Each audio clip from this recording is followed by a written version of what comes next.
यह हरतालिका व्रत कथा शिवजी ने ही माँ पार्वती को सुनाई थी।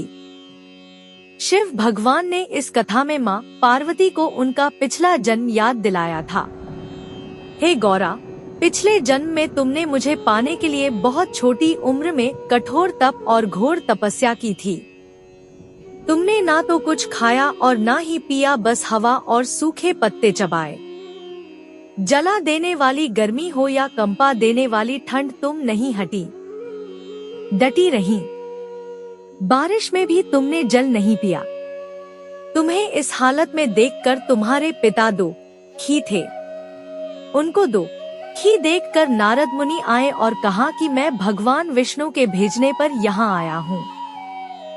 वह आपकी कन्या की से विवाह करना चाहते हैं। इस बारे में मैं आपकी राय जानना चाहता हूँ। नारद जी की बात सुनकर आपके पिता बोले, अगर भगवान विष्णु यह चाहते हैं तो उन्हें कोई आपत्ति नहीं, परंतु जब तुम्हें इस विवाह के बारे में पता चला तो तुम दुखी हो गई। तुम्हारी एक सहेली ने तुम्हारे दुख का कारण पूछा तो तुमने कहा कि मैंने सच्चे मन से भगवान शिव का वरण किया है, किंतु मेरे पिता ने मेरा विवाह विष्णु जी के साथ तय कर दिया है। मैं विचित्र धर्म संकट में हूँ।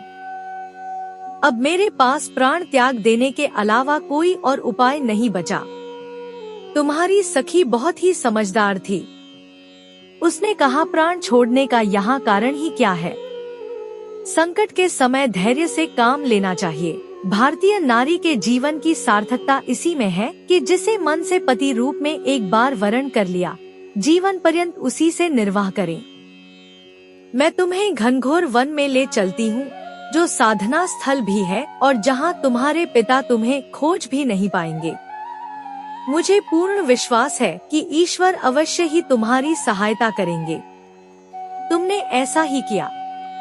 तुम्हारे पिता तुम्हें घर में न पाकर बड़े चिंतित और दुखी हुए। इधर तुम्हारी खोज होती रही, उधर तुम अपनी सहेली के साथ नदी के तट पर एक गुफा में मेरी आराधना में लीन रहने लगी। तुमने रेत के शिवलिंग का निर्माण किया।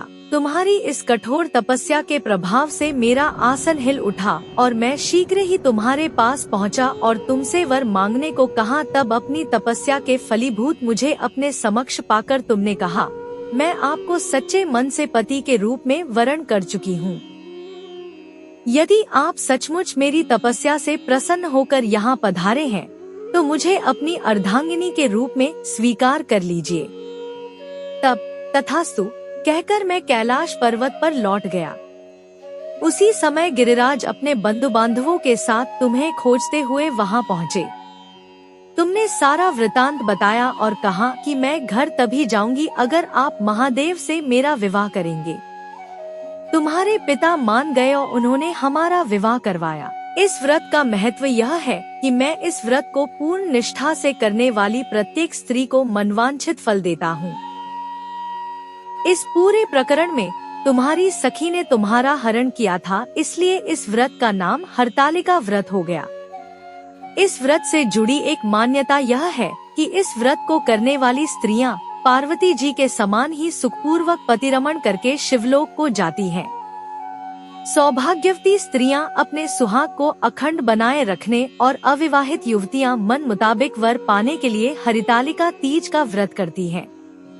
इस दिन व्रत करने वाली स्त्रियां सूर्योदय से पूर्व ही उठ जाती हैं और नहाकर पूरा श्रृंगार करती हैं। पूजन के लिए केले के पत्तों से मंडप बनाकर गौरीशंकर की प्रतिमा स्थापित की जाती है।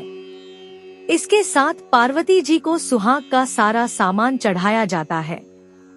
रात में भजन कीर्तन करते हुए जागरण कर 3 बार आरती की जाती है और शिव पार्वती विवाह की कथा सुनी जाती है।